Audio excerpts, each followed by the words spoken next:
Halo guys, welcome back to my channel Tanam Balsa You. Oke, di video kali ini kita akan mau lihat persiapan lahan buat tanam balsa kita ya guys ya. Nah ini masih ada pohon-pohonan kecil sih sebenarnya, cuman ini sengaja belum saya rapiin atau belum saya tebang-tebangin yang kecil karena dia buat teduhan pohon balsanya yang masih kecil nanti gitu. Nah ini memang lahannya sih agak apa ya, agak turun lagi ya, ini di gunung sih ya, di gunung, jadi ya ginilah lahannya nggak datar gitu ya.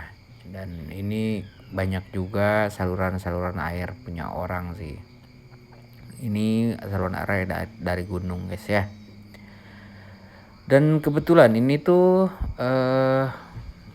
apa, baru habis penebangan pohon sengon atau albasia ya sebelumnya, karena pada 4 tahun yang lalu ini saya tanamin sedikit sih albasia karena masih banyak tanaman-tanaman buah-buahan guys di sini kayak jengkol kayak gitu-gitu ya. Jadi nggak full, cuman paling 50 batangan lah, 50 pohon lah. Dengan sebenarnya kalau kapasitasnya ini sebenarnya kalau albasia itu bisa ditanam di sini dengan luas ini, kalau dari depan luasnya sekitar 7.000, cuman kalau ini paling 4.000 lah. Sebenarnya masih masuk sih 400-an lah ya, 400 atau 3,5 ini masuk. Cuman saya nggak terlalu fokusin ke kayu waktu itu gitu ya. Dan ini untuk balsa saya akan persiapkan dengan metode ukuran 3x3 guys ya. Semoga ini bisa masuk sekitar 400. Alasannya apa? Karena gini guys ya, sebenarnya untuk investasi kayu ini lebih ke tujuan sih, tujuan kita untuk mencari cuan ya, atau tujuan investasi atau tujuan ke depan gitu ya. Ada perencanaan-perencanaan yang kita akan lakukan untuk investasi di tanaman seperti ini. Kalau tujuannya adalah tujuan untuk jangkanya misalkan 4 tahun 5 tahunan dan uangnya itu maunya sekaligus gitu ya. Makanya bagusnya sih tanam kayu, karena kalau kayu kan ditebangnya itu sekaligus, nanti uang juga masuk sekaligus. Amin ya. Tapi sebelumnya buat kalian yang belum subscribe channel ini atau yang baru lihat channel ini, baiknya kalian subscribe dan like, komen, dan share ya. Semoga info-info di channel ini akan bermanfaat buat kita semua guys. Intinya buat saling menyemangati untuk kita bercocok tani atau bercocok tanam ya. Karena pada dasarnya di setiap atau di semua negara, apabila tidak regenerasi untuk petani ya hampir punah negara itu, akan mengandalkan ekspor terus gitu ya. Nah kita ini Indonesia ini sebenarnya negara yang sangat besar sekali, luas gitu ya. Dan kita juga masuk G20 ya. Dan G20 itu bukan termasuk kayak misalkan untuk negara-negara nggak maju gitu ya. Itu kayak negara yang berpenduduk besar, negara yang luas gitu ya. Itu dan negara yang bisa menyumbang ya sekitar 50% dari perekonomian dunia. Itu syarat-syarat masuk G20. Dan kita sudah masuk G20, artinya kita jangan sampai kita tergeser ya. Intinya dengan menanam kayu seperti ini ya setidaknya kita akan memperkuat posisi kita di G20 gitu ya. Karena kayu-kayu seperti ini adalah untuk ekspor guys ya. Lebih tepatnya balsa ini sebenarnya lebih buat dipakai bahan pesawat, dan Indonesia sendiri cuman ada PT Dirgantara yang akan memproduksi pesawat, dan di luar negeri banyak juga ya. Dan ini sangat bagus sekali buat kayak pesawat terbang gitu ya, buat aerodinamiknya gitu. Oke, kita balik lagi ke lahan. Oke, ini ada sedikit hitam-hitam, ini bekas pembakaran ya. Cuman emang ini nggak semua dibakar sih sebenarnya. Cuman ranting-ranting aja yang tersisa dan daun-daunnya dibiarkan seperti ini karena nanti akan menjadi pupuk alami guys ya buat buat lahan ini. Gitu. Oke, bagaimana nih kalian, teman-teman, sudah ada yang tanam balsa? Udah dipanen kah? Atau sudah berapa lama? Atau sudah mungkin udah dapat cuan-cuan ya, guys, ya? Ya semoga kita semua dapat cuan lebih baik lah ya, guys. Oke, kita lanjutin untuk bahas investasi untuk balsa ini. Tujuan ya, tujuan sebenarnya ada sih beberapa komen di video untuk, tanaman balsa, "Mas, kenapa nggak, tanam durian aja?" Gitu kan. Kalau kayu kan cuman panen sekali, kalau durian kan bisa bertahun-tahun hidup gitu ya, panen terus gitu ya, setiap tahun gitu. Gini sih sebenarnya, kalau untuk, eee, balik lagi ke tujuan sih ya, Kayaknya tujuan untuk investasi ini sebenarnya buat apa kan, gitu kan permasalahannya. Kalau tujuannya untuk, jangka pendek atau jangka yang uangnya sekaligus gitu ya, itu bagus menurut saya gitu, menurut saya tanam kayu gitu ya.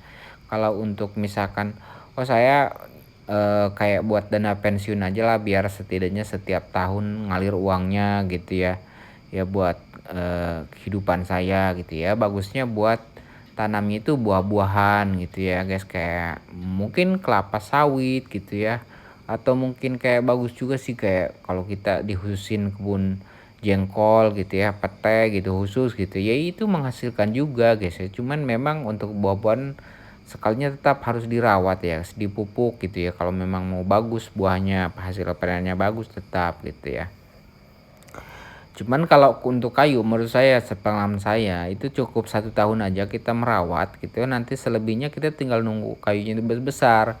Karena posisinya kalau udah 1 tahun kan dia udah banyak akarnya, udah bisa nyari-nyari makanan sendiri gitu ya guys, dan rumput-rumput di bawahnya juga karena ini jaraknya juga 3 kali 3 itu nggak bisa tumbuh tinggi gitu, nggak bisa tumbuh tinggi gitu. Itu untuk di kayu dan panennya juga kan panen sekaligus gitu ya.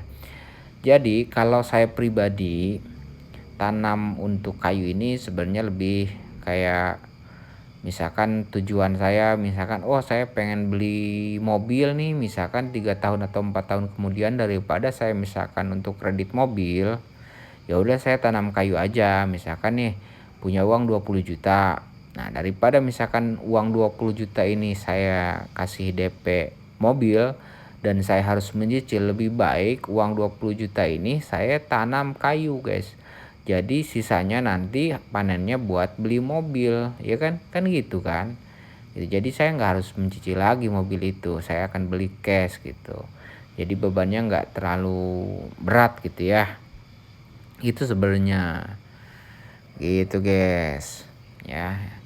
Terus ada orang yang misalkan, "Oh saya mau bangun rumah nanti." Nah daripada misalkan kita beli kredit, ya udah kita duitnya yang buat DP kredit itu, kita untuk, modal tanam seperti ini aja guys. Ya karena hitung-hitungnya jelas sih, ya kalau hitung-hitungan investasi kan sebenarnya, modal dan profit sih, semakin banyak modal, ya semakin tinggi profit, tapi di sisi lain high risk, high return, ya intinya semakin tinggi resiko, ya semakin tinggi juga, bunganya gitu ya, hasil profitnya gitu ya, gitu. Cuman kalau untuk di pertanian seperti ini sih kayu nggak terlalu ya. Kalau kayak buah-buahan emang harus dijaga sih ya, karena banyak juga sih kayak kalau buah-buahan tuh hasil panennya dicuri gitu ya. Kalau ini ya nggak mungkin orang misalkan nebang-nebang kayu nggak karuan kan. Lagian juga kan kebun-kebun kita juga nggak di hutan-hutan amat gitu loh. Seperti itu. Oke guys, itu kita akan lihat, apa, kita akan lanjut video ini ke, untuk, bibit yang saya tanam.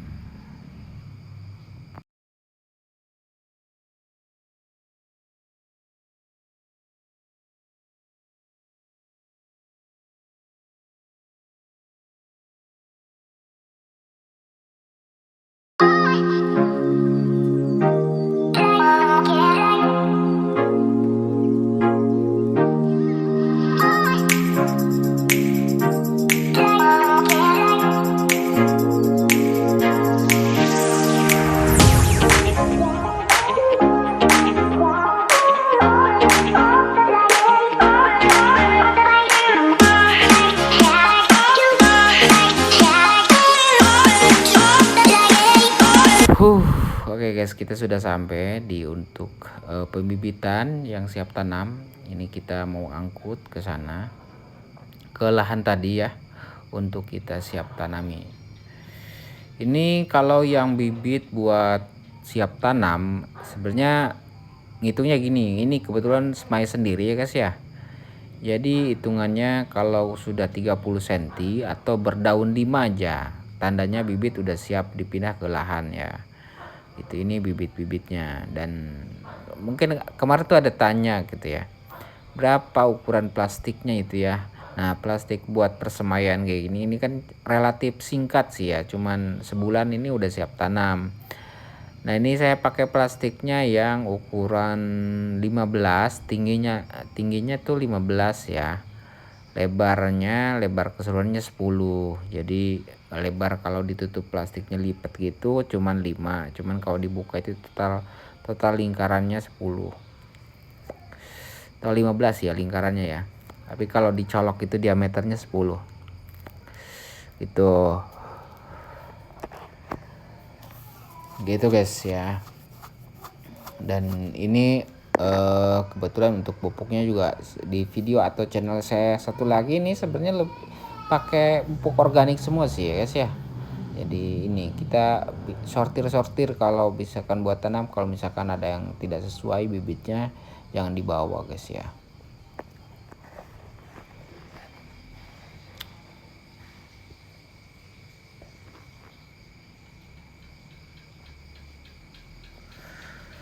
Ini total bibitnya ini kurang lebih saya sebenarnya belinya tuh 2 plastik gitu ya, 2 plastik ya. Pas saya tanam, kalau saya plastiknya pertama saya beli 5 kilo, terus kemarin dikira cuman cukup ya, kurang, itu beli lagi 1/4. Nah, kemarin terakhir saya beli lagi 2 kilo, berarti 7 kilo 1/4 sih ini totalnya. Tapi belum habis. 1 kilonya itu ada 600-an ya, berarti kalau 5 kilo 3.000, ini kalau 7 kilo ya sekitar 4.000-an lah ini gitu. Cuman ini karena waktu persemaian si Uwa ini yang suka ngurusin kebunnya, jadi sistemnya dia satu plastik tuh banyak ditaruh semaiannya gitu. Jadi setelah berapa ya, 5 cm atau 3 cm gitu dipindahin lagi gitu ke plastik kosong. Dan ini kayak gini itu kan masih ada kecil-kecil gitu ya, seperti itu. Jadi buat kalian yang belum subscribe, sekalian subscribe ya channel ini ya. Semoga channel ini bisa menjadikan manfaat yang lebih buat kita semua guys, buat sharing. Saya bukan menggurui ya, cuman kita akan sharing aja ke depannya bagaimana pertumbuhan balsa ini, terus bagaimana balsa ini untuk harganya ke depannya. Tapi so far sih saat ini memang gitu ya, saat ini memang lagi sangat-sangat murah sih menurut saya ya. Balsa ini lagi murah guys. Kemarin saya lihat-lihat gitu ya, kayak di grup-grup Facebook saya cek harga gitu ya, yang pengepul gitu, mereka beli cuman 1 juta gitu ya per kubik, kayak itu pun yang 20 up lah ya. Cuman sekali lagi kenapa ini saya masih aja tanam, karena waktu itu kasusnya seperti ini guys. Kasusnya itu ada waktu itu ekspornya itu banyak gitu ya, buat peluang ekspornya banyak, cuman barangnya itu nggak ada. Akhirnya karena tergiur dengan harganya yang tinggi waktu itu, cuman A2 itu hampir 2,5 juta gitu ya. Itu petani loh ya jual ke pengepul loh. Kalau nilai ekspornya sekitar 7 juta ya, 7 jutaan itu per kubik. Tapi itu kayu jadi kalau 7 juta. Dan kebanyakan akhirnya banyak eksportir itu guys,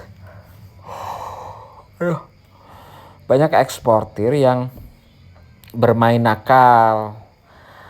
Jadi si balsa ini karena kurang kuantitinya, dicampur sama sengon atau albahcia gitu. Jadi ketahuan lah sama pihak penerima ya, sama buyer gitu.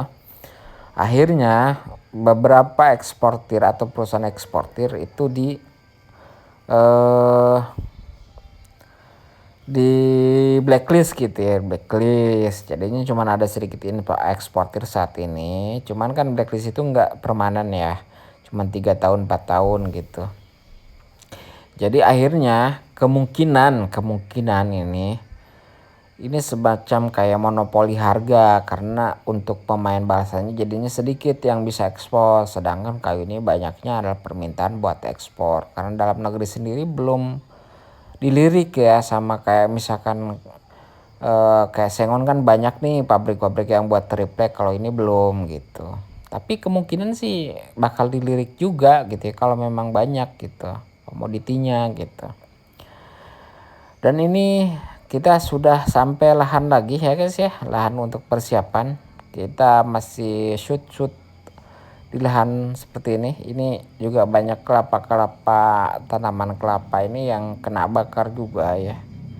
Saking tidak hati-hatinya mungkin ya. Tapi so far sih nggak apa-apa. Dan ini juga kita akan bongkar-bongkar ini tanaman-tanaman yang nggak berguna, ini kita akan bongkar ya. Tapi setelah nanti ada bahasanya itu udah siap di kayak kepanasan, kehujanan gitu ya. Saat ini masih buat di naungan gitu. Begitu. Ini sekali kita bahas lagi masalah harga ya. Jadi balik lagi nih, harga kenapa jadi anjlok kayak gitu, itu permasalahannya dari pemain-pemain sih guys ya. Pemain-pemain tengkulak gitu yang nakal gitu. Tapi kalau saya gitu ya, kalau saya kenapa masih tanam, kalau saya pribadi gitu ya, itu sebenarnya lebih ke mungkin 5 tahun kemudian bakal booming ini kayu gitu ya, bakal bagus gitu. Melihat dari perang aja antara Rusia dan Ukraina juga masih kan, jadi banyak pesawat-pesawat yang rusak itu akhirnya gitu ya, akhirnya kita harus atau beberapa negara akan meminta pesawat itu gitu ya, begitu. Jadi so far sih saya masih tanam. Keduanya sih dari sistem waktu dan harga meskipun sama dengan Sengon, tapi ini percuma lebih cepat daripada Sengon gitu loh ya. Jadi nilai untuk investasinya sedikit, waktunya lebih relatif singkat guys buat panen ya. Tuh. Ini masih tumbang sari sama kelapa ya guys ya. Masih. Jadi belum ditebang semua kayu-kayunya. Ya masih ya begitulah jadinya. Oke guys, kita mau pulang dulu. Ini biarkan nanti setelah tanaman ini diangkut ke sini, kita besok akan next video, kita akan ukur berapa jarak yang idealnya buat tanam ya. Diukur, digenteng pakai tampar atau pakai tali gitu biar lurus 3x3 sih kalau menurut saya. Nanti next video kita akan lihat ya, kita akan lihat cara penanamannya guys gitu ya. Oke, sekali lagi yang buat teman-teman yang belum subscribe channel ini, jangan lupa untuk subscribe channel ini, dan jangan lupa untuk share juga, dan jangan lupa untuk like juga gitu ya. Itu salah satu dari dukungan teman-teman buat petani Indonesia. Oke guys, see you in the next video. Bye bye. Assalamualaikum warahmatullahi wabarakatuh.